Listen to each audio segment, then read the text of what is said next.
कैथल में ऊर्जा परिवहन और श्रम मंत्री अनिल विज ने जिला कष्ट निवारण समिति की बैठक की अध्यक्षता की। 14 शिकायतों का मौके पर निपटान किया। वहीं उन्होंने विपक्ष पर कड़ी टिप्पणी की। उन्होंने विपक्ष को विदेशी ताकतों की कठपुतली बताते हुए कहा कि वे अपनी जिम्मेदारी ठीक से नहीं निभा रहे। इसके साथ ही उन्होंने वन नेशन वन इलेक्शन को एक सराहनीय कदम बताया। वहीं भूपेंद्र सिंह हुड्डा पर कटाक्ष करते हुए उन्होंने कहा कि वह जेल जाएंगे, परंतु कब जाएंगे इसका फैसला माननीय अदालत करेगी। कार्यक्रम के उपरांत पत्रकारों से रूबरू हुए कैबिनेट मंत्री अनिल विज ने क्या कहा, आप भी सुनिए।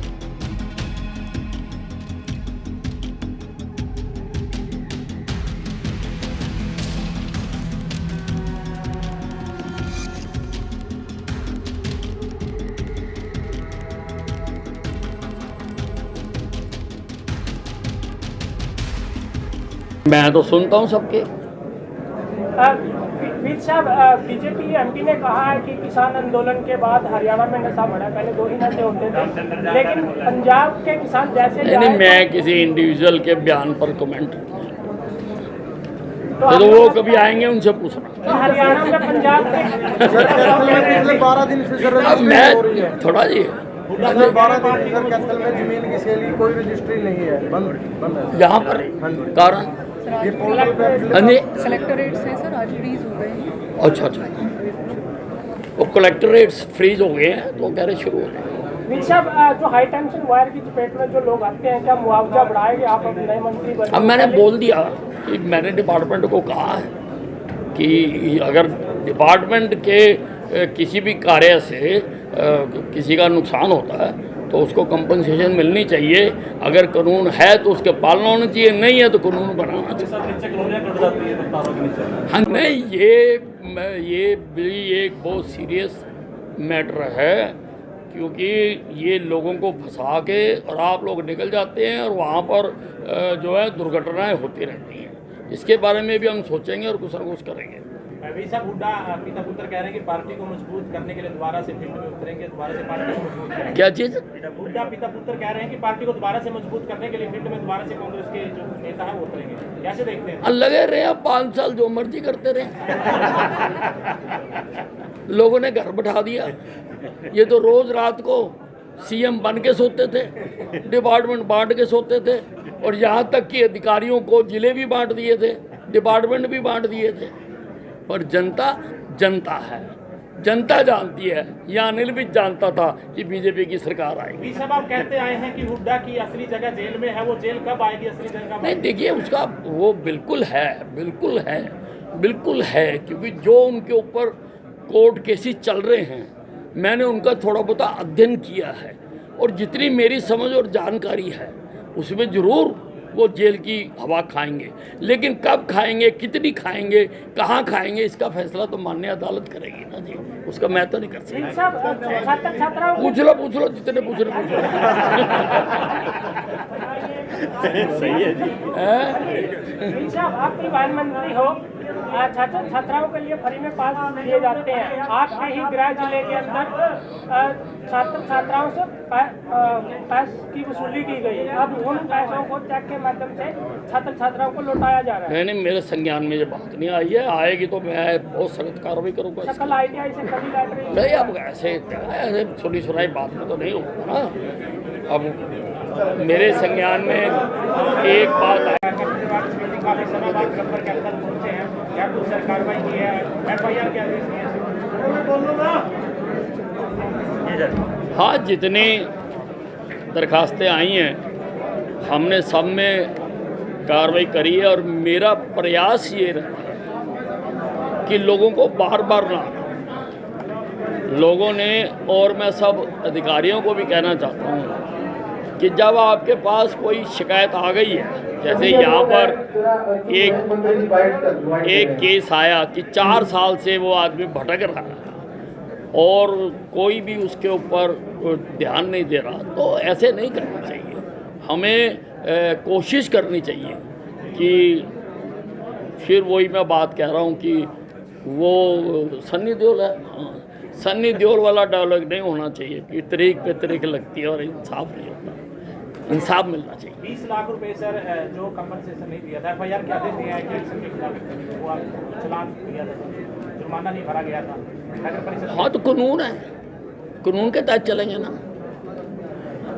अब जो पोल्यूशन डिपार्टमेंट है उसका काम है ये इम्प्लीमेंट करवाना। अब खाली कागजी कार्रवाई से तो नहीं होता ना। उन्होंने चालान कर दिया, 20 लाख रुपए का कंपनसेशन भी कह दी, उनको जुर्माना भी कह दिया, ना जुर्माना आया है ना कोई कार्रवाई हुई है, तो फिर ये तो बेमतलब हो गया ना। तो उसके लिए कानून में प्रावधान है कि उसकी एफआईआर दर्ज होनी तो चाहिए। सर एफआईआर पूरी एसआईटी पे होगी या सिर्फ एक अधिकारी पर सर? नहीं, एसआईटी का तो कोई ताल्लुक नहीं है उसमें। वो तो जो भी रिस्पॉन्सिबल है, जिसको चालान दिया गया है उसी पर। सर एक जमीन को लेकर भी अधिकारी को लेकर भी आपने आदेश जारी किए हैं, जमीन के अदल-बदल। हाँ, ये एक केस आया था कि 7 एकड़ ज़मीन किसी की चोरी कर ली गई सीएससी सेंटर में जब उसने जाके देखा। तो ये ठीक है कि डिपार्टमेंट ने उसको दुरुस्त कर दिया, पर चोरी कैसे हुई, किसने की, उसकी जांच होनी चाहिए और उसके खिलाफ कार्रवाई होनी चाहिए। सर बहुत सारी सरकार की योजना प्रदर्शन कर रहे हैं कि 60 से ज़्यादा जो कर्मचारी हैं, जो फील्ड के कर्मचारी हैं, वो बिजली बोर्ड में क्लैरिकल का काम कर रहे हैं, फील्ड की स्टाफ की कमी हो रही है, इसी वजह से दुर्घटनाएं हो रही हैं। आपसे भी कॉल मिले हैं, उन्होंने धरना प्रदर्शन भी किया है कि फील्ड के कर्मचारी को ऑफिस में बिठाया जाता है जो अधिकारियों के चहेते होते हैं। चलो, मैं इस बात को ज़रूर, मेरे संज्ञान में ये बात नहीं आई है और मैं इसको ज़रूर देखूँगा। हाँ जी, हाई पेंशन तारों की वजह से 88 मौत पर 1 साल हुई है, कैंसर में भी 4-5 डेथ हुई है। इस तरह की तो ये सारे नहीं हट रही, कर्मचारी भी मर जाते हैं हाई पेंशन तार की वजह से। नहीं देखिए, मुआवजा भी नहीं मिलता है। सारी, मैंने पहली मीटिंग में कहा कि अगर डिपार्टमेंट की नेग्लिजेंस की वजह से किसी का नुकसान होगा, किसी के आग लग जाती है, तो उसके लिए नियम बनाए जाएं कि उसको कंपनसेशन दी जा सके। मैंने पहली मीटिंग में जब डिपार्टमेंट से की तो मैंने ये आदेश दिए हैं। दूसरा, सारी स्टेट के जितने भी ट्रांसफार्मर हैं वो कितनी कैपेसिटी के हैं, उन पर लोड कितना है, और अगर अंडर लोड है तो उनको अपग्रेड करने के आदेश दिए हैं। क्योंकि बार बार ये जो सारे फेलियर्स होते हैं, और उसी प्रकार से जो वायर्स लगी हुई हैं वो कितने एमयू की हैं, वो उतना लोड उठा भी सकती है या नहीं उठा सकती है। लोड बढ़ गए लेकिन सिस्टम वहीं का वहीं है। अब ये काफ़ी बड़ा काम है, डिपार्टमेंट को कहा है, डिपार्टमेंट इस पर कर रहा है। सरकार योजना शुरू कर देती है लेकिन शिकायतें पहुंची हैं और प्रशासन द्वारा जो लोग आपके पास पहुंचना चाहते हैं उनकी घेराबंदी कर दी गई है, क्या कहेंगे? नहीं, मैंने आते ही खुलवा दी घेराबंदी। सब जो लोग बाहर खड़े हैं, सब जनता दरबार लगाया जा रहा है, हर रोज लोगों की समस्याएं सुनी जा रही हैं, उससे जो है 100 से 150 सर फरियादी बाहर खड़े हैं। क्या प्रशासन उनकी समस्याएं सुनने में नाकाम है सर?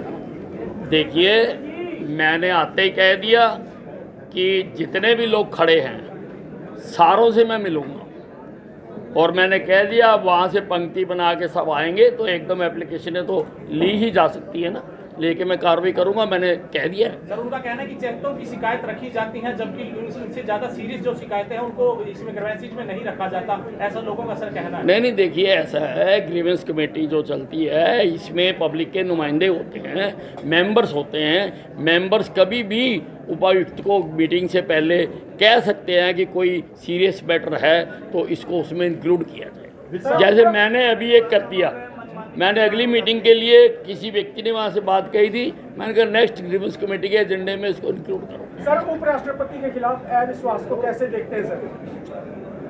जो विपक्ष के लोग हैं वो अविश्वास के बारे में चर्चा करते हैं। नहीं, वो खला गया है और वो जिम्मेदारी वाली अपनी भूमिका अदा नहीं कर पा रहा है।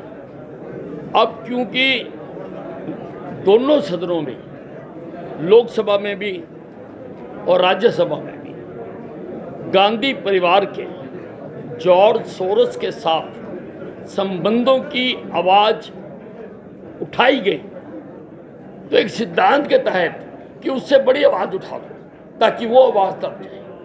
ये लोग बात कर रहे हैं। आज से पहले तो इन्होंने कभी नहीं कहा, जॉर्ज सोरोस का मुद्दा उठाने से पहले इन्होंने कभी नहीं कहा कि जो उपराष्ट्रपति हैं, जहाँ जो राज्यसभा के चेयरमैन हैं, वो किसी में पक्षपात करते हैं। ये सारी बातें एक प्लान्ड तरीके से, और मेरा तो ये भी मानना है क्योंकि ये लोग विदेशियों के हाथों में खेल रहे हैं, जैसा कि सामने आ रहा है। जॉर्ज सोरोस जो वर्ल्ड में कई जगह पर सरकारों को डिस्टर्ब करते हैं, तो हो सकता है ये उठाने का डिक्टेशन भी वहीं से आई हो कि आप ये उठा दो। सुरजेवाला किसानों के मुद्दे पर कहते हैं कि किसानों से बात करनी चाहिए भाजपा सरकार को। देखिए, किसानों से लगातार भाजपा के मंत्रियों ने आकर बात की है। अब सुप्रीम कोर्ट ने, माननीय उच्चतम न्यायालय ने समिति बना रखी है और वो बात कर रहे हैं। अब वो क्या बात हो रही है, क्या नहीं हो रही है, क्योंकि that is not known to public. उच्चतम न्यायालय की, सुप्रीम कोर्ट की है, कर रहे हैं बात। सर, अभी सुनवाई हुई है सुप्रीम कोर्ट में, उन्होंने कहा कि किसानों के बल प्रयोग नहीं करना है। अगर वो गांधीवादी तरीके से आंदोलन करते हैं तो उनका आंदोलन जारी रखें। नहीं, अब मैंने जजमेंट नहीं देखी है, बिना देखे कोई कमेंट नहीं कर सकता। Sir, one nation one election पर क्या कहेंगे? हाँ जी, वन नेशन वन इलेक्शन पर क्या कहेंगे? वन नेशन वन इलेक्शन, ये बहुत देश को आगे ले जाने वाला डिसीजन है। ये लिया तो जाना चाहिए था आज़ाद होने के इमीडिएटली बाद, लेकिन जो सरकारें बनी उनके एजेंडे में ये मुद्दे नहीं थे।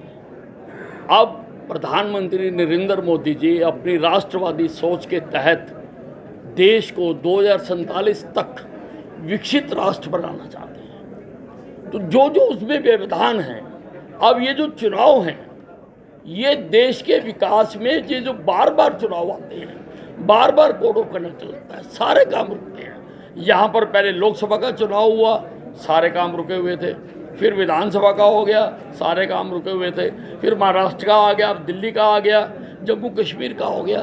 सारा साल सिर्फ और सिर्फ चुनाव चलते रहते हैं, विकास की तरफ ध्यान नहीं जाता है। इसलिए ये एक बहुत अच्छा कदम है और देश के 140 करोड़ लोगों को इसका स्वागत करना चाहिए।